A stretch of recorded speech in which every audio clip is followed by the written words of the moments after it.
They're really moving this 100-year-old house in half down the street. But they cut it in half and moved it to, in two pieces. It was quite a feat.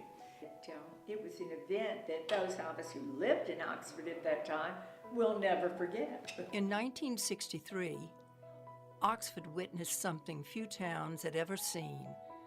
A 2-story antebellum house was cut in half and moved 2.5 miles to a new location. Women's groups moved the house to make way for development north of the square. Women have saved the house 2 times in its history. It's no surprise that it's known as the house that would not die.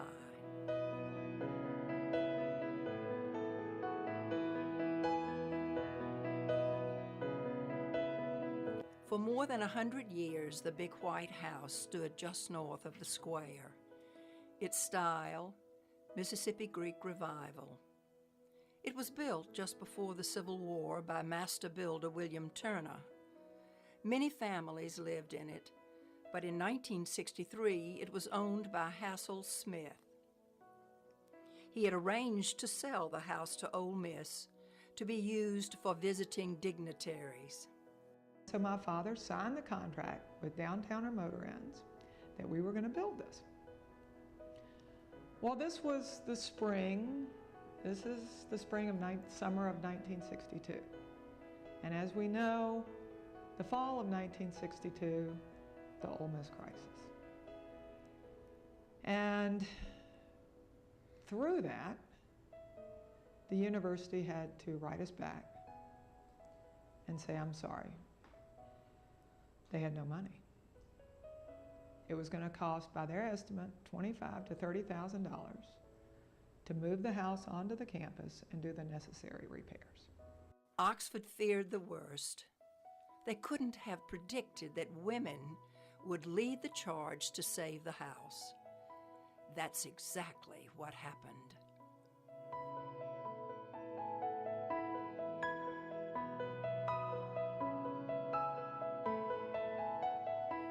Up stepped a dynamo named Mary Alice Tate.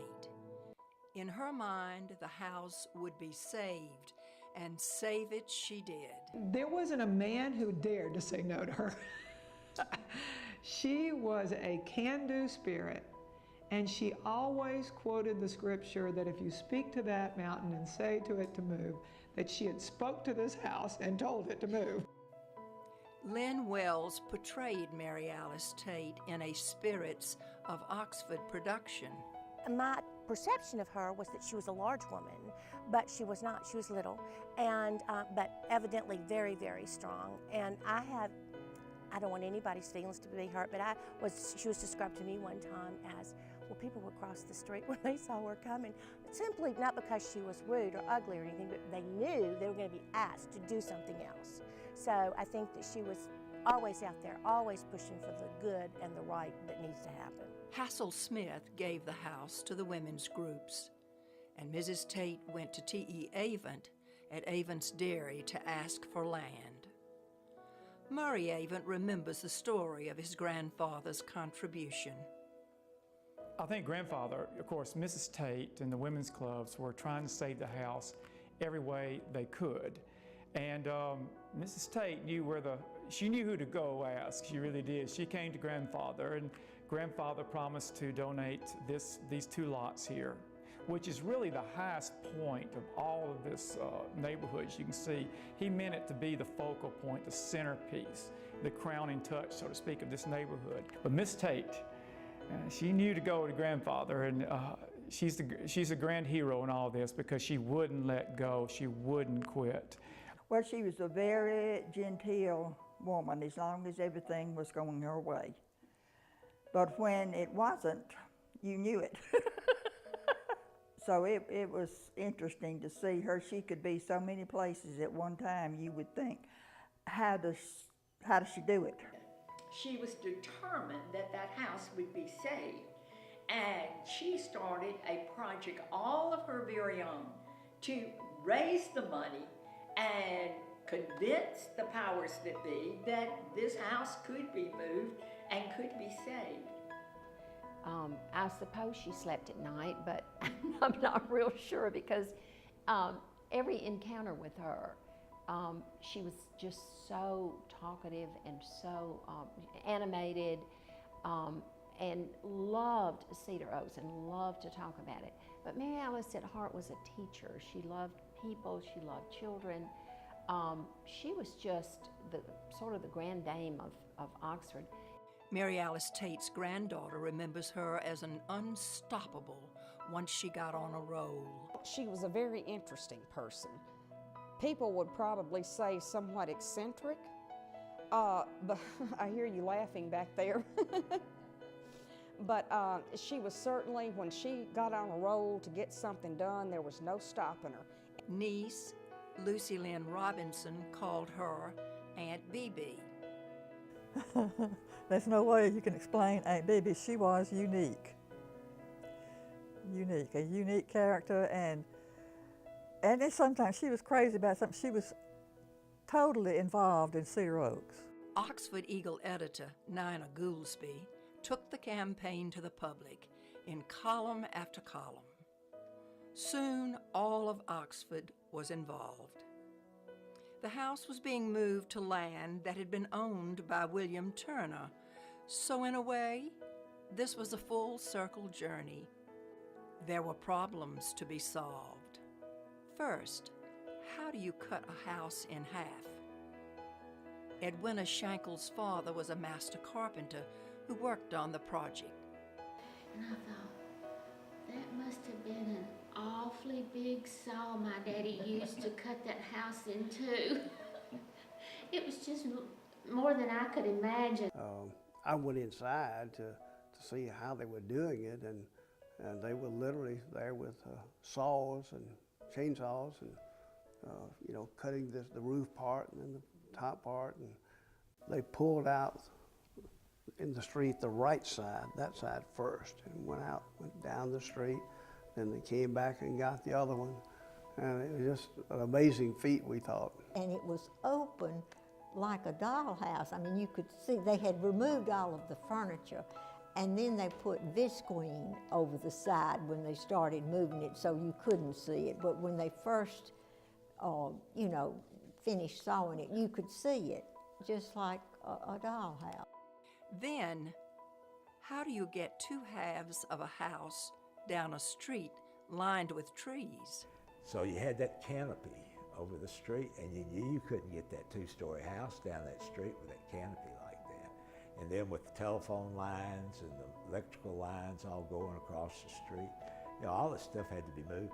Signs along the street, because of the width of the house. You got the height and the width you got to worry about, when you move it. So it was a chore. And it was fun to watch. I do remember all the hullabaloo about cutting all the trees on North Lamar. That was a big concern. People didn't realize that was what was going to happen. But if you've seen pictures, it's pretty amazing how they cut the house in half. Lake Elliott was First Lady of Oxford at the time. Her daughter remembers the day vividly. My dad was mayor when it was moved, and he would come home and that would be table talk because it created a disturbance with the electric department, having to move all the electrical lines, and of course the city crews had to trim a lot of trees back just to get it down the street, and it took a long time, it seemed like. Like when they were moving it initially from where it was onto North Lamar, that was a real slow go. And I remember guys were on top of it and they had sticks probably this long. And so as they were moving it, they would parry the branches away to keep it. Well, it was so sad and exhilarating because it was wonderful that they had saved it and that it was being moved. And I'd never seen even an outhouse moved, and certainly not anything grand like this, and so it was really exciting. And folks from all over came on both sides of North Lamar to see the spectacle of the day. And they were lined up, a lot of folks were lined up on both sides seeing. And it was a real slow movement. I don't remember how long it took them to do it until they finally got to the end of North Lamar. And it was inching. It took so long for it to pull out onto North Lamar. And it was all day. I mean, there was no traffic, but the whole town was there watching. Well, I mean, they split the house in half, and they'd have to, the electric company and, taking down the wires and all that to move it. And when they moved it out here, this was just raw land, just undeveloped. Mr. Avett donated this land for us. And when it moved it out here, it was just dirt roads and muddy, and in April, you can imagine. And it was just something to see. The house had a new home. It was now Cedar Oaks. Though many men were involved, the credit goes to the women's clubs, who were very determined. They were just all nice, beautiful ladies, and they just were wanting to say the history of Oxford. And Mrs. Young, Ross Brown's daughter, and she was, saving the history of Oxford. And they just really was working hard to preserve the history of this town. I know that at the time they moved it, I remember there was a need for a lot of money to do it. They didn't know how they were going to get the money to cut it in half and move it down the street and put it back together. But one thing about historic preservation, people will support it if you give them the facts. There was a saying I read the other day, I don't know whose it was, but when Emerson, when nature needs someone to do it, she provides someone to do it. And I think that was the case with Mary Alice Tate, a school teacher, and Nina Goolsbee, a newspaper editor. They didn't know about architecture and physics, I would imagine, and all the kind of things that were involved in doing this, but they believed it could be done. And so they set out and they got it done. But I think Oxford has a vested interest. I think this is as much a piece of Oxford history as the City Hall or the courthouse or anything else. And I think we have a vested interest in maintaining these properties and keeping them up the best we can.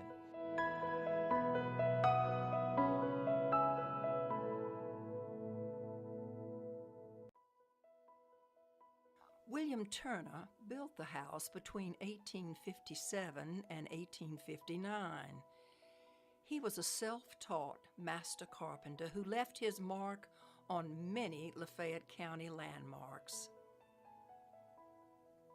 Roanoke, St. Peter's Episcopal Church, the Howry Wright Purser Home, Amadale. He is thought to have worked on the Lyceum and the Chandler Thompson House, built in 1859. John and Johnny Avant helped renovate that house. They say it must have been built very much like Cedar Oaks. Timbers, and they route out the sides to make either a T or a square. That's not two boards, that's one big board.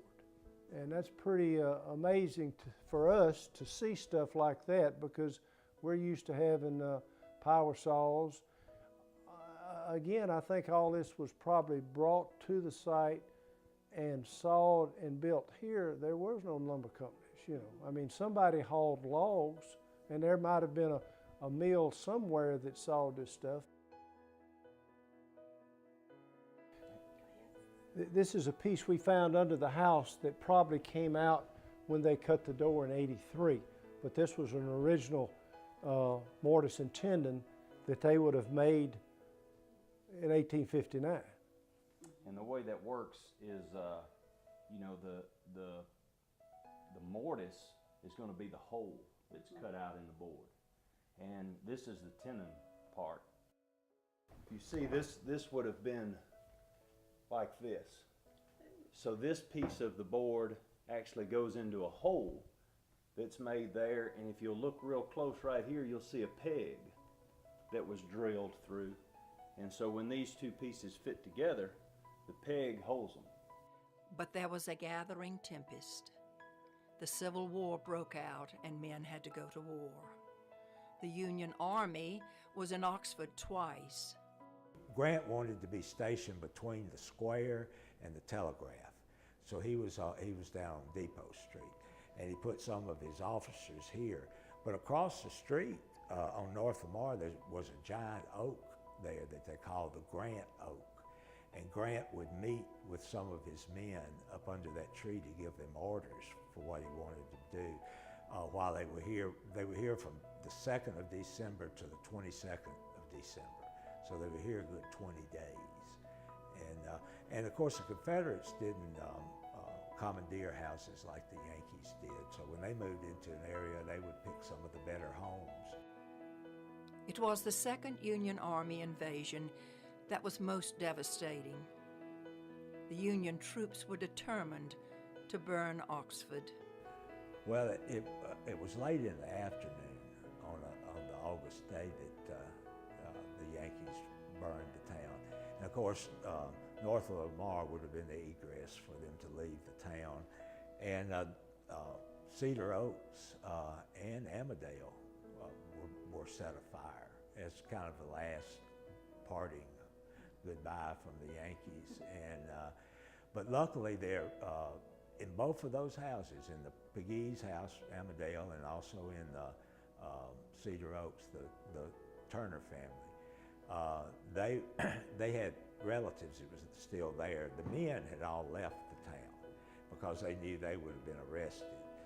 So most of the men were gone, so the ladies were the ones that were left and the house servants. So they're the ones that put out the fires. Molly Turner Orr organized the firefighting that day. She's another woman who's a legend in saving the house. Reverend Bill Barksdale Jr. and his mother, Kay Barrett Barksdale, are Molly's descendants.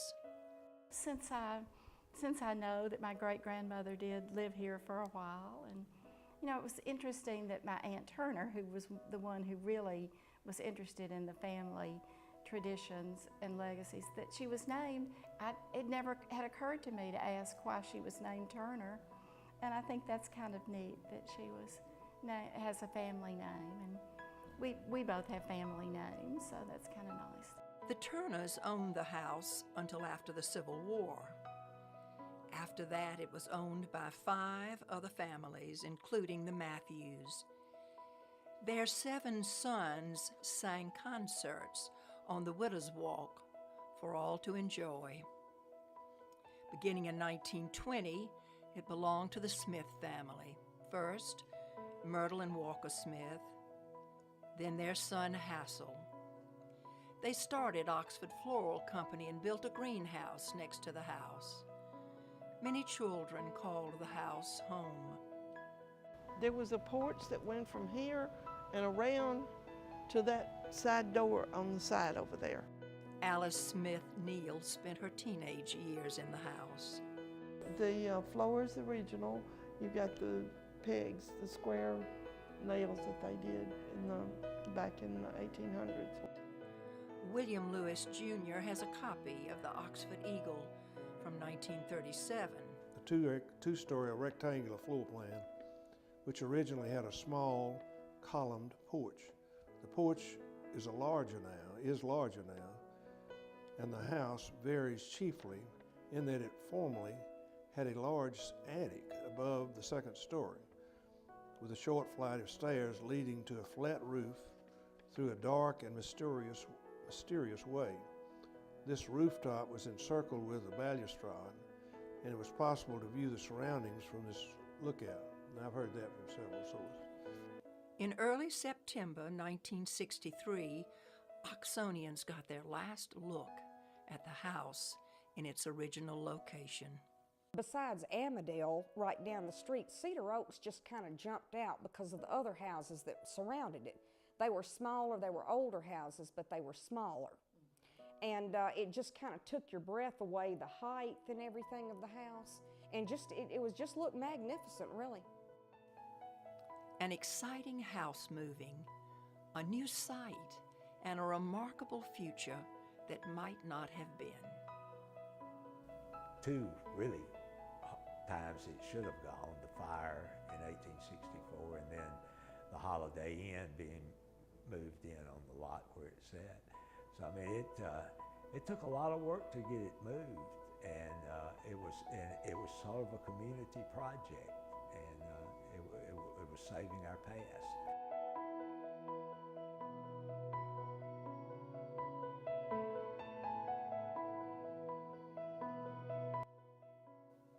The clubs formed the Oxford Lafayette Historic Homes Incorporated and began raising money for Cedar Oaks.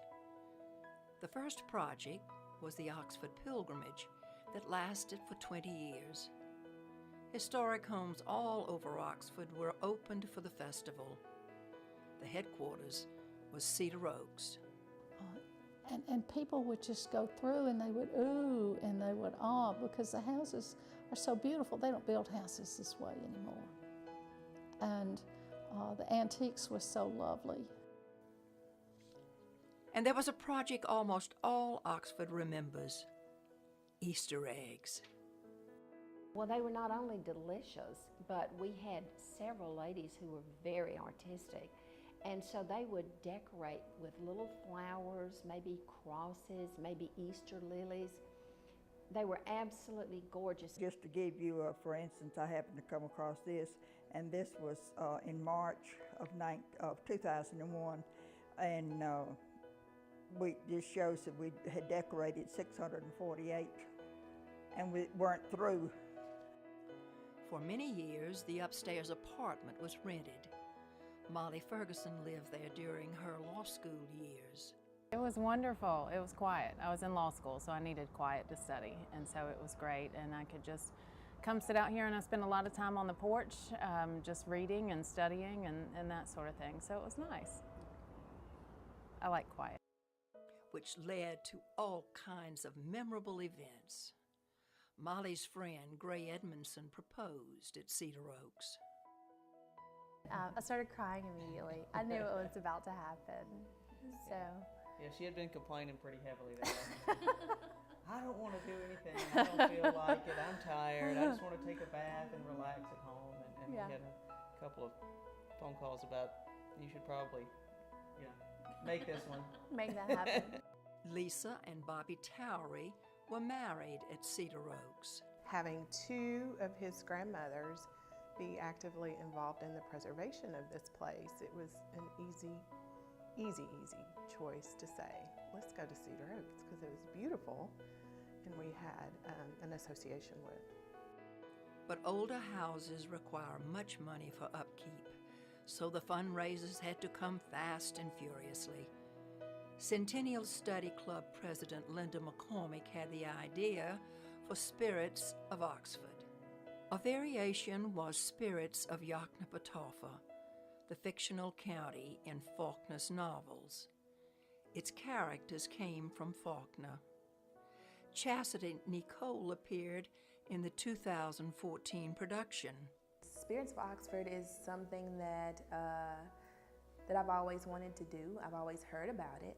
And so when the chance came to audition for it, I was like, let's just go for it. And the rehearsals and, putting the singing in, it was a great experience. Henry Clark was also in the 2014 production. Lucas Bishop, and he was a guy that was actually, he was a rich black man, had some troubles, got accused with murder, and the friends in the neighborhood helped him out. And he was a product of incest because his grandfather, was actually part of the family, so they got money inherited down to him. And everybody liked him, he kept to himself. Very valuable, very valuable. A lot of history with this house, you learn about that. Then when you get involved with the acting and what the community has to give back, that's very important. And most of all, the diversity, people don't know what's behind the scenes.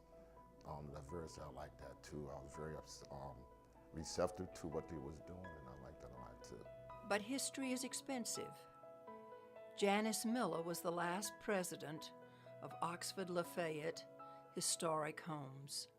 and after we had the house appraised in the property, which I think was somewhere in the neighborhood of 2.5 million, maybe 3, it was decided that we would approach the city to take the house, and we would approach the city to let us maintain the interior.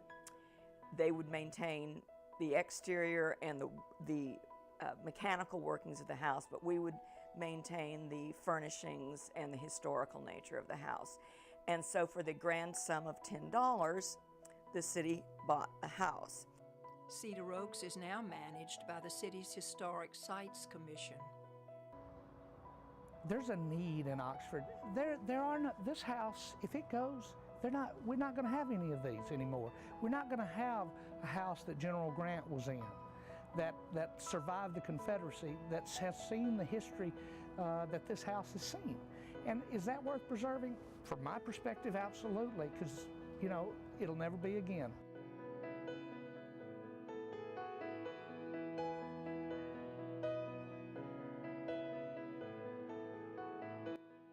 The women's clubs are now the Cedar Oaks Guild.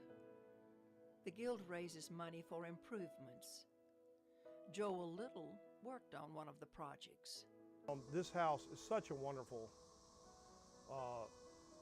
asset for the city of Oxford, just to see what things were like, and this is what it was like.